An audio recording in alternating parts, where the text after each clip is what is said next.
દાખલ થયો છે એમાં અમે ગુનાહિત કાવતરા આઈપીસી 120(b) પણ કલમ લગાવેલી છે. તો આ ગુનાહિત કાવતરામાં આ 4 આરોપી ઉપરાંત પણ જેણે પણ કાવતરું રચ્યું છે અને જે વ્યક્તિઓ આમને આશરો આપેલો છે ને જે આરોપીઓ આ ગુનામાં સંડોવાયેલા છે તમામ આરોપીની અમે ટૂંક સમયમાં જ ધરપકડ કરીશું. જેની પણ ધરપકડ થશે, જેની પણ અટકાયત થશે એની પણ આપ જાણ કરવામાં આવશે.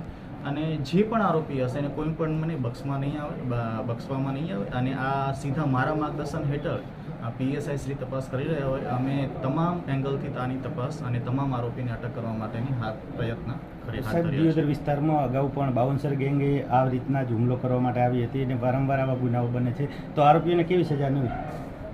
જે આપનો પ્રશ્ન છે કે દિયોદરમાં આવા વારંવાર બનાવ બને છે, તો એ બાબતે આપને સૂચિત કરવામાં આવું છું કે આ ફક્ત બીજી વાર આવો બનાવ બનેલો છે. જે બાઉન્સર ગેંગનો હતો એ પ્રાઇવેટ પ્રશ્ન હતો, કુટુંબના લોકોનો જમીનનો પ્રશ્ન હતો. પણ જે આ બનાવ બનેલો છે એમાં દીકરી પક્ષવાળા જ લોકોએ એમની દીકરીને જ અપહરણ કરેલું છે.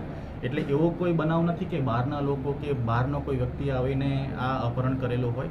પરંતુ એમાં પણ અમે જે પણ ઇન્વોલ્વ હશે એનું અમે સ્ટેટમેન્ટ લઈ આરોપી સાથે અમે ઇન્ટ્રોગેશન કરી અને જે પણ ઇન્વોલ્વમેન્ટ હશે એ અમે ગુનામાં એમના નામ ખોલીશું. સાહેબ, જે અપહરણ કરતા આરોપીઓ છે એમને તો પોલીસે દબોચ્યા છે, પણ અનેક બીજા પણ ઈસમોને બોલાવવામાં આવ્યા છે.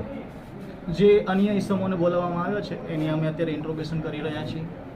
જો એ સગમંદ ઈસમો છે એમનો જો આ ગુનામાં રોલ નહીં હોય તો અમે એને સ્ટેટમેન્ટ લઈને છોડી દેવામાં આવશે અને જો ગુનામાં ક્યાંક એમનું ઇન્વોલ્વમેન્ટ આવશે તો એ પણ અમે અટકાયત કરીને આગળની કાર્યવાહી કરવામાં આવશે.